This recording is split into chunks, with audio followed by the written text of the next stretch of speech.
my question to you, Ceruti, is what is your advice for someone in their 30s going out in order to prevent a hangover? And if you end up with the hangover, what is the best cure?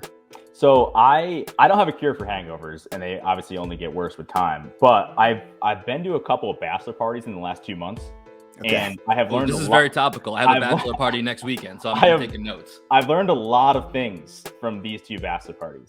One is never go too hard on beer. Like I just can't do beer. It doesn't matter, light beer. I mean, certainly I'm not an IPA guy in general, but even if we're talking like Bud Light, Miller Lite, Coors Light, all that light stuff, it still makes you feel like shit. I won't even be that drunk, but I'll feel like shit the next day. Yeah, because it's super bloated. Dense, it's heavy, and so don't be afraid to mix in a White Claw, a High Noon, like get drunk, but also kind of hydrate yourself. Although I will say, I know that they're like similar alcohol contents, because I think High Noons are probably 5 or so. Well, technically they're a spirit, right? Because they're vodka, I think. So it's technically a mixed drink or something. Exactly. Right? Yeah. But even like with a White Claw, they're like 4.5%. They're like about the same. Light beer is like 4.5, 5, right? Yeah. So it's not that big of a difference.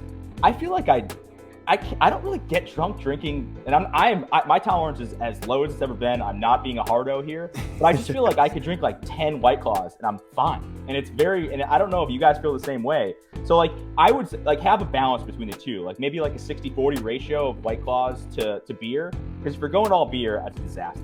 Yeah. The other thing that I really learned on these trips is, and like the first day on the first one I went to was outside. We were in Charleston, actually, great time, super hot, but we're playing beer pong or whatever, and it's all Miller Lite, and I was just a huge mistake. Day 2, I went to tequila soda with a little lime juice, lemon juice. All right, that was my drink last night. Hydrated, refreshing, it's fresh. It doesn't make you feel like shit the next day, but you get a good buzz going. So I by far felt the worst the first day drinking beer, and I felt progressively better the next couple of days. So I would just say stay away from beer as much as you can. I mean, obviously don't be like just ripping shots left and right too, because at that point you gotta know your limit. But get a little seltzer water. I don't advocate for tonic, but if that's your thing, go for it. Seltzer, tequila, all that stuff. It'll make you feel so much better the next day.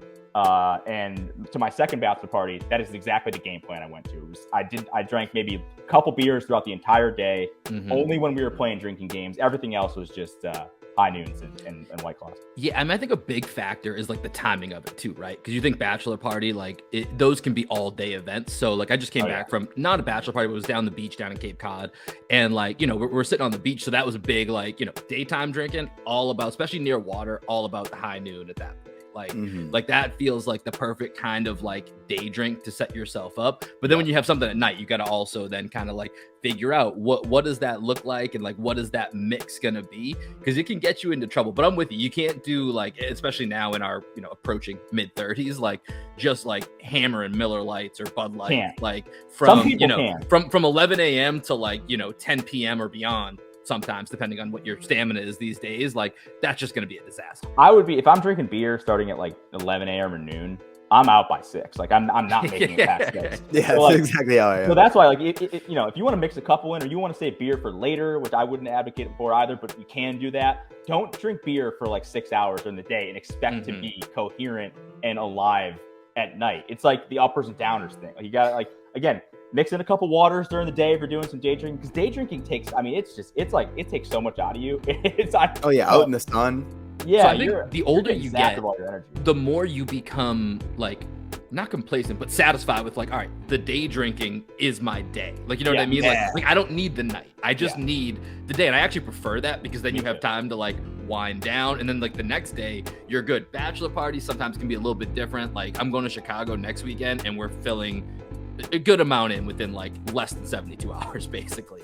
So I'm a little worried to see how that's going to hold up, but I'm going to take some of your advice and see if I can work that into the mix.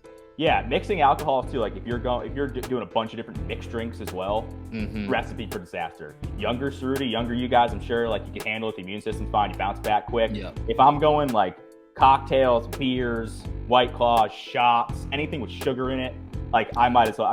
Sugar gets you, man. That's like I'm out of commission for a couple of days if that's the case. Like that to me is like, I know that I need to have an entire weekend to recover. Yeah, for me last night I started with whiskey, and then I was drinking that when I was on stage, and then I think somebody bought me a drink right after. I just stayed with the whiskey, And then I actually got lucky because one of the other artists, I was talking to them in the green room backstage, and they had a fan. They were fanning themselves, and they accidentally hit my drink out of my hand. So that whiskey, I didn't consume that last whiskey. Yeah. And then my girlfriend was drinking a White Claw. So she gave me, I got another whiskey. I came back to the table and I was like, I'm pretty drunk right now. She was drinking a White Claw and we just switched. So I started drinking that White Claw and I felt like my night was like going in the right direction at that point. But then our photographer, who's a homie of ours, came up with like a round of tequila shots, probably around 12-15. And if you're taking tequila shots after midnight, that's just a recipe for disaster as well. So I took that, and I think that was what did it. Because I just went to see my girlfriend real quick. She's downstairs, and she looked at me and she was like, "I'm going to throw up. Like, I'm dying right now." I was like, "Oh no, I hear you. And she was also like smoking weed too. So she's in a rough spot today. But I appreciate that advice. One thing you said though that kind of stood out to me, dude. At the bachelor party, you were saying that you guys were playing beer pong with Miller Lite. So are you guys going Miller Lite in the cups that you're shooting at, or side cups? It was in the cups. Probably not the best decision. Oh man, how mid 2000s are you? Yeah, it was a bunch of younger dudes, and they definitely didn't give a fuck about. It's my future brother-in-law. It was a great group of guys, but they definitely did not. How much younger are we talking? Because that plays a role. How much younger? Not that much younger, but all like mid to late 20s. And then once you get to like 30, and I'm approaching my mid 30s now, like it's a different going out scheme. At least I'm in the position where like. I'm about to be a dad. I'm getting older. I feel like I'm getting older. They're still kind of clinging on to like this is the last real part of like what is my youth, and so they're not afraid to really get after, especially with the germ situation. So it was cups, which again, not the greatest idea. Some of them were like throwing them in the pool too, and they're like, "Oh, it's chlorine. It'll clean them out." I'm like, "That's not how that works." And a lot of reusing cups. Like, hey, we're trying to save the environment, right? It's good. We're recycling cups, and you're like, again, I appreciate the thought, but that's really not how this works.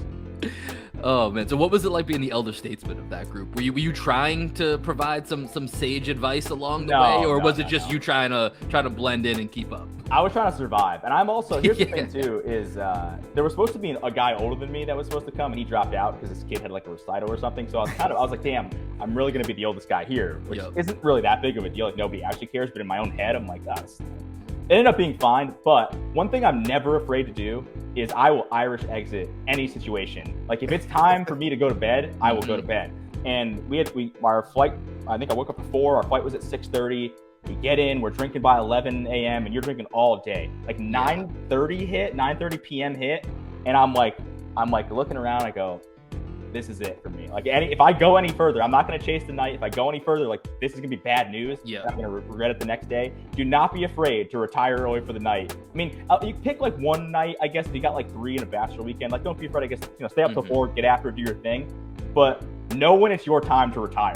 And I'm sure the future you will absolutely appreciate that.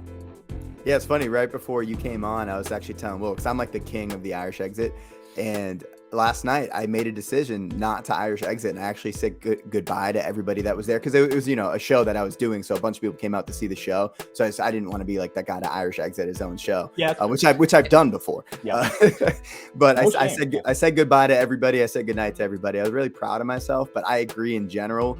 I think people that kind of scoff at the Irish exit and say it's not like the right etiquette in going out, they're crazy, man. You got to Irish exit when you need to. The other thing too is like, all right, if you're meeting up with people that you're not going to see for a while, like, all right, yeah, try to say goodbye. If you're at a bachelor party at a house with a bunch of dudes, you're going to see the rest of the weekend. Like, go to bed, dude. Like, you don't have to say goodbye to everybody. It's very circumstantial. Yeah. When it comes to the Irish exit, it's all about the circumstance. If you're at like a crowded bar and you are with a bunch of people that are all scattered everywhere, what are you supposed to do? Go around and find everybody and say bye? No, it's time to go. You go. Like you said, if it's a bachelor party, you're all going to be at the same house, hotel, whatever. Like you're going to see them again. It's different if it's like you're at a house party with like 10 people. You don't even a house party, but like there's like 10 people and you're like, all right, no one's looking, I'm just gonna leave. Like that's a whole different level of like an Irish which I've done. Yeah, that's why I honestly, I'm with you. I have no shame. I mean, it have to be a very specific circumstance for me to feel bad about Irish exiting, because it's like, hey man, I'll see you tomorrow for bagels and coffee. Like we'll chop it up again, man. I'm gonna say goodnight to you, but do not be afraid to do that.